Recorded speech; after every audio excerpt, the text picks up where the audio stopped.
E muito obrigado pela presença gentil aqui.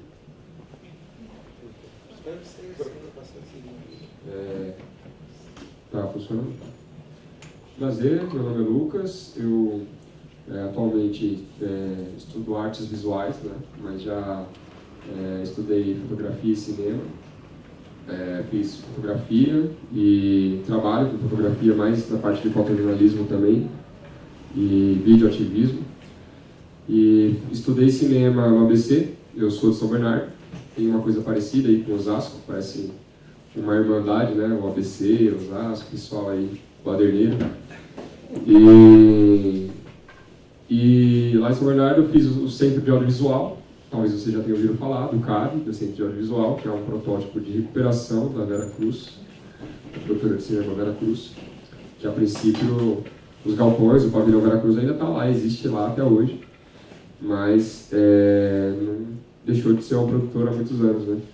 E aí a ideia era recuperar a produtora, construir uma escola, e eu fiz parte dessa primeira turma aí dos alunos do CAB. Já fazem 4 anos e agora voltou, né? Depois de uma resistência lá que teve que fazer na cidade, para manter os projetos culturais.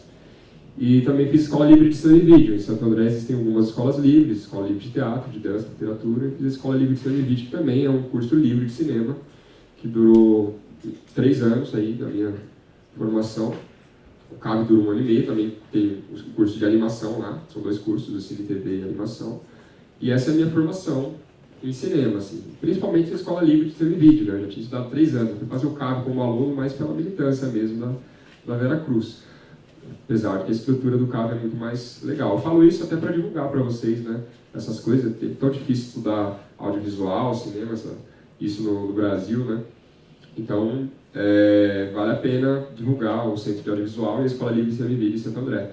A pedagogia da Escola Livre é bem autônoma, assim, ela não tem, nenhum dos dois tem um reconhecimento do MEC, mas é bem interessante a prática. Eu participo de movimentos sociais há alguns anos, eu comecei quando eu era secundarista, em 2006, acompanhando várias manifestações, e conforme eu fui acompanhando, eu fui entrando mais também para o lado do que eu estava estudando, a fotografia, que sempre foi uma paixão desde a infância, né? Porque meu pai é jornalista, minha mãe é professora. E aí, acabei puxando para esse lado do fotojornalismo, do videoativismo, até que fiz alguns coletivos de vídeo, coletivo sinestésico, também flertei muito com muralismo, grafite, fiz um coletivo de artes urbanas chamado Arte Libertária.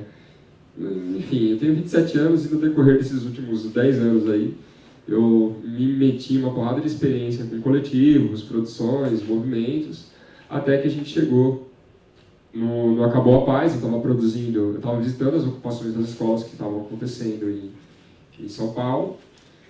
Eu percebia que eles não tinham uma estrutura de mídia, né, as escolas, então eu estava visitando, oferecendo oficinas de vídeo para os estudantes secundaristas, né, que estavam ocupando suas escolas. Alguém aqui acompanhou, visitou alguma escola ocupada? Na verdade, alguns acho que estavam no secundário. Estavam ocupados. Eu não era secundarista, eu estava acompanhando, mas era na ETEC, não foi na época que você... Porque teve dois movimentos de ocupação, né? Primeiro foi nas escolas estaduais, depois foram para as escolas técnicas também. E no começo, eu entrei logo no começo. Na verdade, eu tive contato com os secundários pela primeira vez numa repressão que teve na Paulista e eu nem estava sabendo do movimento deles. Eu estudo ali próximo, me comentaram que estava tendo uma repressão lá, eu fui lá ver, conferir, porque eu sempre estou ali. Deixei o pessoal da faculdade lá bebendo cerveja e fui lá sozinho. Ninguém quis ir comigo. Cheguei lá e eles estavam lá na delegacia já. Quando eu fui ver, tinha 3 crianças, né, 3 adolescentes lá sentados. O que é que vocês estão fazendo aqui? A gente está esperando o nosso professor foi preso. Aí eu falei, é? E aí, trouxeram para cá? Tipo, sabendo que trouxeram ele para cá. E ele falou para vocês virem para cá? Não, a gente veio porque a gente quis. Então isso já foi um grande diferencial de ver uma molecada tomando a iniciativa de solidariedade, né? E aí, desde já, comecei a ter um contato com essa molecada, que era da escola Raul Fonseca, que até viralizou um vídeo do moleque falando, cadê o mandato? E foi ali que a gente começou a tentar desenvolver oficinas, antes deles ocuparem as escolas. E aí, esse movimento foi um movimento desesperado, um movimento pela necessidade mesmo, eles iam perder as suas escolas e eles radicalizaram a tática. E em muitos lugares eles tinham feito abaixo-assinado, falado de vereador, como vocês viram no filme. Quando começou, eles estavam sem nenhuma estrutura de mídia, dessas oficinas de mídia, e criamos o canal secundarista. Depois de dar várias oficinas de mídia em vários lugares, esse canal, a proposta era se tornar um canal autônomo, né? Ele também deu origem ao Comando das Escolas Ocupadas, que depois se tornou o Secundaristas em Luta, que eram reuniões que eles faziam com representantes de várias escolas. E quando ocupou nos outros estados, em Goiás, no Rio de Janeiro, no Rio Grande do Sul, a gente já entrava em contato com os estudantes dessas escolas e a rede ia aumentando. Então, hoje, o canal secundarista é uma rede totalmente autônoma, sem nenhuma estrutura, sem nenhum financiamento, totalmente autônoma e independente, do ponto de vista positivo e do ponto de vista negativo também, né, de não ter muita estrutura e recursos. E eles estão tocando lá, nem estou mais fazendo parte do projeto. Eu me afastei esse semestre, a gente fez uma tentativa de produzir vídeos, várias coisas. É importante dizer também que em 2011 eu estive no Chile, na segunda rebelião secundarista que teve lá, a Rebelião Pinguim. Em 2011, eu estive no 11 de setembro no Chile, inclusive. Eu visitei escolas ocupadas no Chile em 2011, antes da gente supor que o movimento nacional ia acontecer no Brasil em 2013. E em 2011 o Chile estava vivendo um movimento nacional. Eles tiveram marcha de 1,5 milhão de pessoas, sendo que o Chile tem 15 milhões de pessoas. Né? Marchas de 1,5 milhão de pessoas para um país que tem 15 milhões de pessoas é impressionante. Ao mesmo tempo que eu percebia que é muito fácil você fazer uma manifestação com estudantes quando a Universidade do Chile, a Universidade de Santiago, fica no centro da cidade. Né? Quando o Palácio La Moneda, que é um palácio do governo, fica também na principal cidade, que é Santiago, e Buenos Aires é a mesma coisa, e na maioria dos países latino-americanos é a mesma coisa. A maior cidade é a capital, e na capital, nas universidades mais importantes, eles estão lá em contato com os trabalhadores. Aí você vem para o Brasil, lá eu dava uma pedalada e já estava lá na frente do La Moneda, em meia hora, 20 minutos. Aí eu falei assim, tá fácil, né? A gente, para chegar no Palácio dos Bandeirantes, aqui em São Paulo, ou em Brasília, tem que demorar metade de um dia, perder um dia para ir, para voltar, né?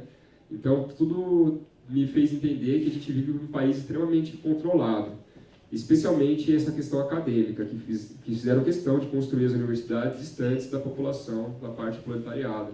Então, a USP, até hoje, ela é uma bolha, assim, para mim, assim, é uma cidade totalmente ausente da sociedade, essa é a ideia mesmo, né? E os estudantes fazem lutas universitárias no Brasil. Existem lutas universitárias, inclusive a ocupação secundarista gerou várias ocupações em várias escolas e universidades simultaneamente. Em 2016, nós tivemos o maior movimento de ocupações do mundo, no Brasil, o maior movimento de ocupações de escola e espaços estudantis do mundo. Foi nesse país, em 2006, no ano passado. E nós não vimos. E nós não aproveitamos ele. Esse movimento era para ter sido a grande resistência ao golpe que a gente sofreu. A democracia, né? Meu ponto de vista político, até para deixar claro que eu me aproximo muito do anarquismo, mas é muito óbvio que a gente está vivendo um golpe, né, na democracia débil que a gente vive. Então, perdemos o maior movimento pela educação que nós tivemos na história do Brasil, que jamais poderíamos imaginar que fosse acontecer. E para recuperar ele, eu fiz várias tentativas através do canal, das redes que surgiram, e alguns estudantes ainda tentam, mas a repressão que eles sofreram é muito grande. Os estudantes até hoje são perseguidos pela polícia. E eles não têm uma estrutura para defender eles. Não tem. Eles ficaram isolados, sozinhos. Do tipo, a polícia abordar eles na rua, falar o nome, mostrar a foto no celular, de um deles sumir, desaparecer.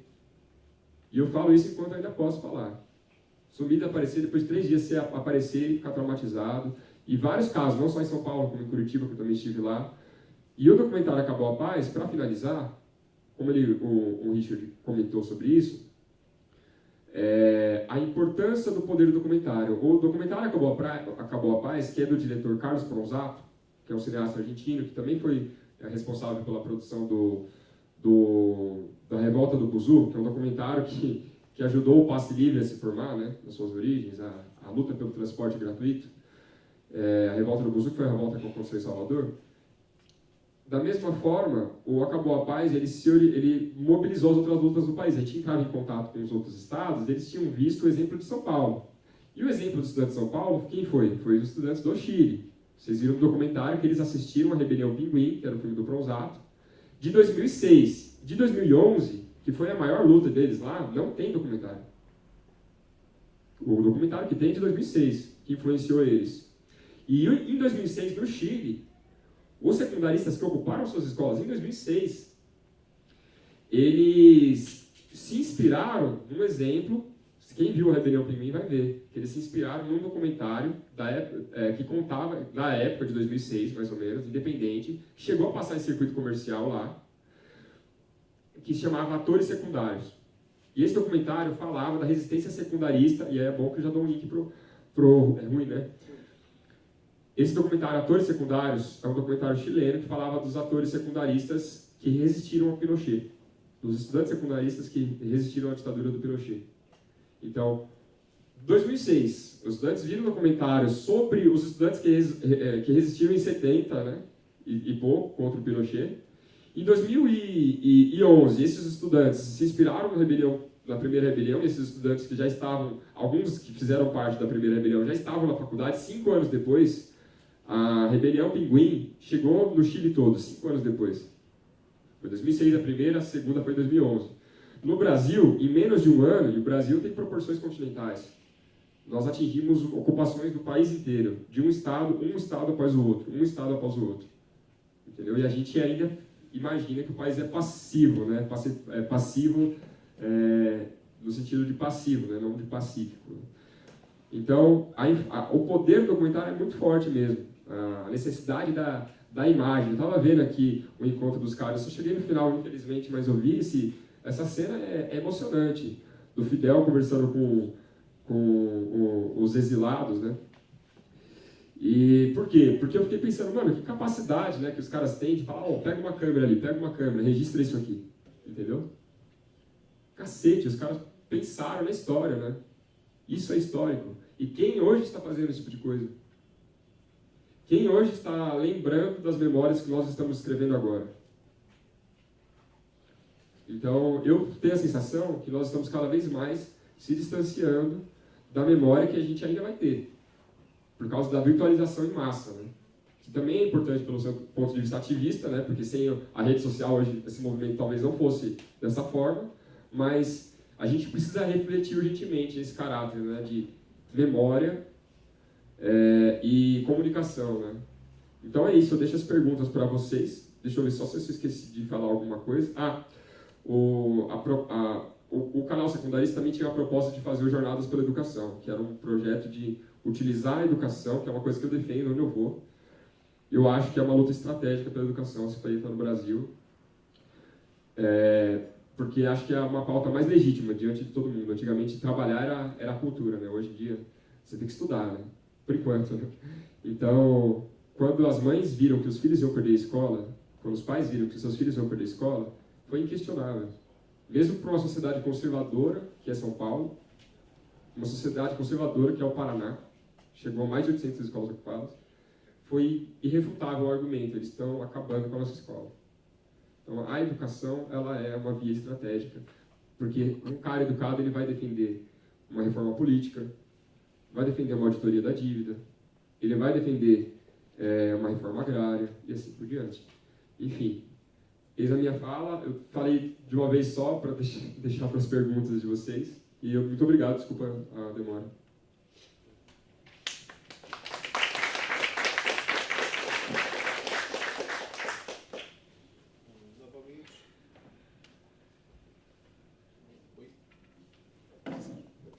Novamente, boa noite a todos. Tirando boa noite, tinha chegado todo mundo. É um prazerzaço, uma honra estar aqui na USP, né? Conforme eu respondi o e-mail do professor Romancini, né? Eu, com 53 anos, tenho formação acadêmica no ensino médio. Minha formação começou com o audiovisual, começou em 84, com o movimento clubista, né? E aquela coisa que é das minhas gerações acima, as minhas de ir ao cinema e ver filme e aprender o cinema, como foram as gerações, né, do cinema novista, né, boa parte deles, né, que era o cineclubismo, né. E em 84 eu comecei a participar da oficina cineclubista em Osasco, através de uma cineasta que era do Rio de Janeiro, que veio para Osasco, Hilda Machado, saudosa Hilda Machado, né? Está fazendo 10 anos agora em setembro que ela faleceu, infelizmente. E eu sou juntamente com o Takeshi, tá aqui presente também, o japonês aqui, eu comecei a frequentar em 85 as oficinas de programação no Museu José Segal, juntamente com frequentar o Círculo Bexiga, na 13 de maio.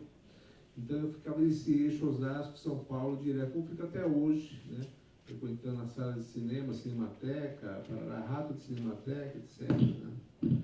E, enfim, não vou contar muito minha história, não, que não é o caso. O barato é debater o filme, né? Eu só queria, e o tempo também é curto, a gente não vai poder ficar muito tempo contando história aqui, a gente pode fazer isso em outro momento. Eu lamentavelmente, a projeção do filme, quem pegou desde o início a história do fundo, percebeu que quem for chegando, o grande sonho, o grande barato do cineasta é ver o filme pronto e sendo bem projetado, e todo mundo poder ver do começo ao fim, né?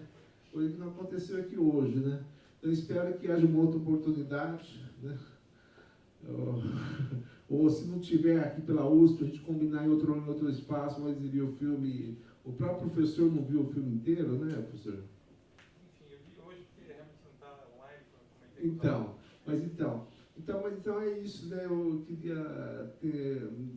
Inclusive tem um trecho que eu suprimi do que é exatamente que fala sobre o movimento estudantil de Osasco, com o Roque, com o Espinosa e o Zé Ibrahim falando do CEL, né? O Círculo Estudantil Osasquense. Depois veio o EO, União dos Estudantes de Osasco. Aliás, falar em União dos Estudantes de Osasco, hoje se falou no movimento estudantil, eu tenho um documentário, que é um TCC, feito em 2011, pelo Choquito, Elineu Beira. Ele é lá de Osasco, ele é assessor do Partido dos Trabalhadores. E ele fez um documentário, um TCC, chamado 1992. O TCC dele ele fez pela Unifiel, jornalismo. E esse TCC dele, ele fala do movimento estudantil de Osasco, de 92, e as imagens de arquivo desse TCC são minhas. Eu filmei no velho VHS, eu filmei uma manifestação dos estudantes que houve em Osasco, salvo engano, aqui de 91, 92, foi na Grande São Paulo, no Brasil, poucas manifestações, reviveram um pouco nos anos 60, colocaram 10, 15 mil pessoas em passeata no centro de Osasco. Oi? Você esteve lá, né? Então, eu acho que seria interessante se tiver condição de ver esse TCC, chama 1992, né? E com certeza, com essas ocupações que teve aí, o filme deve estar circulando, deve ter circulado pelas escolas aí, sempre como um elemento de ferramenta de luta dos estudantes, né? Mas, enfim, o passaporte para Osasco, eu falando um pouco do passaporte, eu comecei a fazer esse filme em outubro de 89. Em outubro de 89, eu comecei como filme clubista em 84, comecei a fundar cineclube, militar no movimento cineclubista. Em 88, eu filmei o 1º de maio que houve no Lago de Osasco, que o Zé Ibrahim, inclusive, está no 1º de maio, ele era do PDT na época, o pessoal... E eu filmei um documentário chamado 1º de maio e 1º de abril. Eu lancei ele em outubro de 89 do Sindicato dos Químicos de Osasco. Tinha mais de 100 pessoas lá. Tem imagem aqui desse lançamento desse filme. Ninguém viu essas imagens aí, estão inéditas até hoje, por vários motivos. Mas em outubro de 89, quando eu lancei o 1º de maio, eu tinha prometido para o Zé Ibrahim já em 88, que o próximo trabalho seria que o 1º de maio e 1º de abril, o documentário sobre a história do 1º de maio, fala do 1º de maio de 68, eu rememoro as origens do 1º de maio desde 1886, os 8 de Chicago, passa pelo 1º de maio no Brasil, era Vargas, os anarquistas, e eu falei para o Zé Ibrahim que o próximo trabalho que eu queria fazer seria um trabalho sobre a greve em si, a greve de 68, a gente conhece como a greve da Cobrasa, mas na verdade é a greve de Osasco, que várias fábricas operárias pararam, inclusive até Granada, né? O João Joaquim fala, a indústria química de fósforo, que parou em solidariedade à greve metalúrgica. Mas, enfim, então o passaporte começa em outubro de 89. Depois que eu lancei o 1º de maio, eu comecei a perseverar, que é um sonho antigo de muita gente que fez ou faz audiovisual em Osasco, queria fazer um documentário, que saiu da Machado, né? Ela tinha esse também, era um sonho dela de fazer um curta-metragem chamado Osasco não é para principiantes, né? Que era um curta-metragem ficcional dramatizando a greve de 68. Infelizmente, ela tinha, inclusive, tem um esboço do roteiro que ela tinha mandado para a Embrafilme na época, enfim, foi um trabalho até hoje que não se realizou. É um curta-metragem sobre Osasco não é para principiantes. Então, o Passaporte para Osasco acaba sendo uma homenagem à Hilda também, né? Não, tudo que eu aprendi um pouco, alguma coisinha, né, que eu convivi com ela, e com o Diogo Gomes dos Santos também, evidentemente, cineclube Bexiga, histórico cineclubista brasileiro, João Luiz de Brito Neto, que é o editor, o fotógrafo do filme, maravilhoso João Luiz de Itaquera, cineclube Canoferia.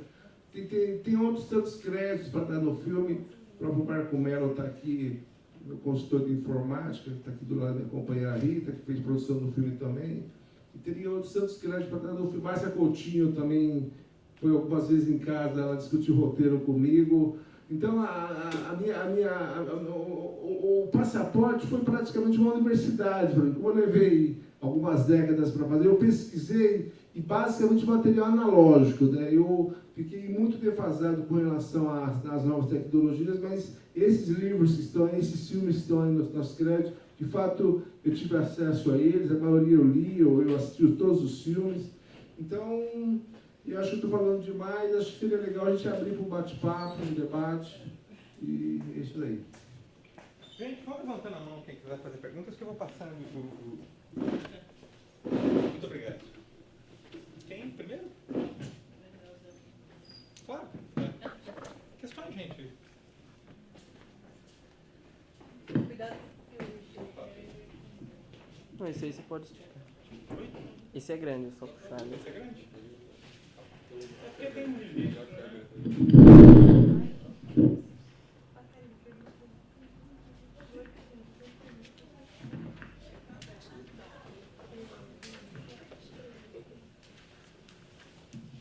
Por favor, tem timidez, pessoal. Eu não quero... Quem pode começar? Vocês não têm nenhuma questão, nenhuma pergunta? Timidez é essa dos alunos. Educom. Todo mundo aqui é aluno da ECA? Aqui, todo mundo é aluno do cinema da ECA, é isso? Não. Não, esse curso é de comunicação, o I. Tá. Né? Eles procuram trabalhar temas que fazem dessa interface entre comunicação e educação. Esse material vai estar disponível online? Então, eu tô